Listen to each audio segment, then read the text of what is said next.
Bir sahroyi ayolning o'g'ilchasi sho'x ekan.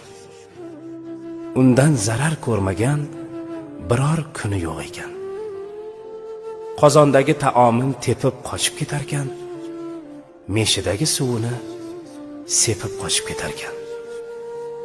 Qarg'ar ekan onasi qilolmasdan epini, qirqib qochganida kir yoyadigan ipini.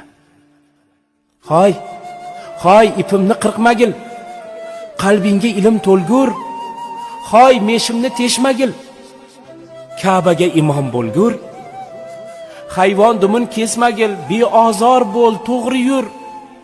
G'arib yo'lin to'smagil, Ka'baga imom bo'lgur. Demas ekan, juvan mark, haromi, maraz, o'lgur. Bitta ekan qarg'ishi, Ka'baga imom bo'lgur. Niyat ketdi, vaqt ketdi. Misli yel yo shabada shu ayolning shu o'g'li imom bo'ldi Ka'baga. Ne shohu sultonlar orqasidan turib g'oz unga iqtido qilib o'qir edilar namoz. Bolangizni so'kmangiz, duo qiling bolani. It, eshak deb so'kishga hayo qiling bolani. Rasululloh dedilar, yuzlaridan yog'ib nur. Bolalar bu jannatning gulu rayhonlaridir. To'g'ri, ba'zi gulu rayhonlar ham kuydirar.